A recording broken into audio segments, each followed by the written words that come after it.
Friends, welcome to ఇంటి వంట. ఇవాల్టి యమ్మీ రెసిపీ వచ్చేసి గుంటూరు స్టైల్ చికెన్ మసాలా అనమాట. ఇది వచ్చి మన ఫస్ట్ నాన్ వెజ్ వీడియో అనమాట. తప్పకుండా లైక్ చేయండి ఈ వీడియోని. చాలా సింపుల్గా చేసుకోవచ్చు అనమాట. సేమ్ రెస్టారెంట్ స్టైల్లోనే మీకు చేసి చూపిస్తాను, పర్ఫెక్ట్ టిప్స్ అండ్ మెజర్మెంట్స్తో. ఇది చేయడం చాలా సింపుల్ అండి. అలాగే దీనికి మనం గుంటూరు స్టైల్ ఒక చికెన్ మసాలా పౌడర్ కూడా తయారు చేయాలి. సో దానికోసం వెంటనే ప్రాసెస్లోకి వెళ్ళిపోదాం పదండి.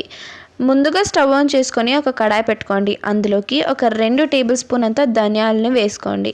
ఆ తర్వాత ఒక టీ స్పూన్ మిరియాలని, అలాగే ఒక టీ స్పూన్ జీలకర్రని, అలాగే మీ కారానికి తగినట్లుగా 5 లేదా 6 ఎండుమిరపకాయలు కూడా వేసుకొని బాగా డ్రై రోస్ట్ చేసుకోవాలి. ఆ తర్వాత దీన్ని ఒక ప్లేట్లోకి తీసుకొని పూర్తిగా చల్లారనివ్వాలన్నమాట. వన్స్ ఇది కంప్లీట్గా చల్లారిన తర్వాత మనం దీన్ని మిక్సర్ జార్లోకి వేసుకొని స్మూత్ పౌడర్ లాగా గ్రైండ్ చేసుకోవాలి. అంతే అన్నమాట, మనం Guntur chicken masala powder ready అయిపోయింది. ఇప్పుడు దీన్ని ఎయిర్ టైట్ కంటైనర్లో కొన్ని నెలల పాటు నిల్వ ఉంచుకోవచ్చు అనమాట. ఇప్పుడు నేను 1.5 టేబుల్ స్పూన్ పౌడర్ని జార్లోనే వదిలేసాను అనమాట. ఎందుకంటే అందులోకి కొంచెం అల్లం, అలాగే ఒక 4-5 తెల్లగడ్డల్ని ఈ విధంగా కట్ చేసి వేసుకొని కొంచెం వాటర్ వేసుకొని బాగా స్మూత్ పేస్ట్ లాగా గ్రైండ్ చేసుకోవాలి. ఇది వచ్చి మనం మ్యారినేషన్లో యూస్ చేస్తాం కాబట్టి నేను ఒక 1.5 టేబుల్ స్పూన్ మిక్సర్ జార్లోనే వదిలేసాను అనమాట. చూడండి ఈ విధంగా.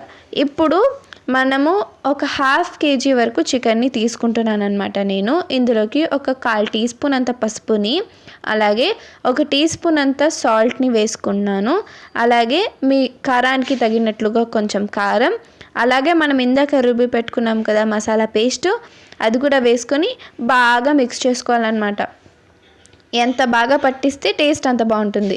ఇప్పుడు స్టవ్ ఆన్ చేసుకొని ఒక కడాయి పెట్టుకోండి. అందులోకి 3 టేబుల్ స్పూన్ ఆయిల్ వేసుకోండి. ఆయిల్ వేడెక్కాక ఇందులోకి ఆవాలు, అలాగే 1/2 టీ స్పూన్ జీలకర్ర అండి. జీలకర్ర ఆప్షనల్.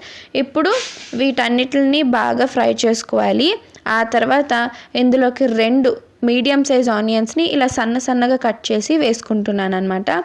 అలాగే మీ కారానికి తగినట్లుగా పచ్చిమిరపకాయలని ఇలా చీల్చుకుని వేసుకోండి. వీటన్నిటిని బాగా ఫ్రై చేసుకోవాలన్నమాట, ఆనియన్స్ గోల్డెన్ బ్రౌన్ కలర్ వచ్చేంత వరకు. ఇప్పుడు ఇందులోకి మనం ఇందాక మ్యారినేట్ చేసి పెట్టుకున్న చికెన్ని కూడా వేసుకొని బాగా ఫ్రై చేసుకోవాలన్నమాట. ఆ తర్వాత ఒక 2-3 నిమిషాల తర్వాత మనము ఇందులోకి ఒక టమాటోని ఇలా సన్నగా చాప్ చేసుకొని వేసుకున్నాను. దాన్ని కూడా బాగా ఫ్రై చేసుకోవాలి. టమాటో సాఫ్ట్ అయ్యేంత వరకు ఫ్రై చేసుకోండి.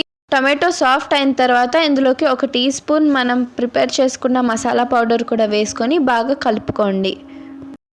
ఇందులోకి కరివేపాకండి, ఫ్రెష్గా ఉండేది వేసుకోండి. కొంచెం వేసుకొని దాన్ని కూడా బాగా ఫ్రై చేసుకొని ఒకసారి కలుపుకోండి. ఆ తర్వాత ఇందులోకి 1 కప్పు వాటర్ వేసుకోండి. మీరు కావాలంటే దీన్ని కర్రీలాగా చేసుకోవాలంటే 2 కప్స్ వరకు కూడా వేసుకోవచ్చు. ఇప్పుడు బాగా మిక్స్ చేసుకోండి. ఇప్పుడు మూత పెట్టి లో ఫ్లేమ్లో 15 మినిట్స్ పాటు కుక్ చేసుకోవాలన్నమాట. మధ్యలో కలుపుతూ ఉండండి, లేకపోతే అడుగంటిపోతుంది. ఇప్పుడు ఇంకోసారి కలిపి అందులోకి 1 టీ స్పూన్ మనం ఇందాక తయారు చేసి పెట్టుకున్న చికెన్ మసాలా పౌడర్ కూడా వేసుకొని చివరిగా కొంచెం కొత్తిమీర కట్ చేసుకొని వేసుకొని బాగా మిక్స్ చేసుకొని సర్వ్ చేసుకోండి. వేడిగా చపాతీకి, పూరీకి, ఈవెన్ రైస్తో కూడా చాలా బాగుంటుంది. సైడ్ డిష్గా ఎలా అయినా చాలా బాగుంటుంది. రెస్టారెంట్కి మించిన టేస్ట్ వస్తుంది. తప్పకుండా ట్రై చేయండి. Thank you for watching. Please like, share and subscribe to my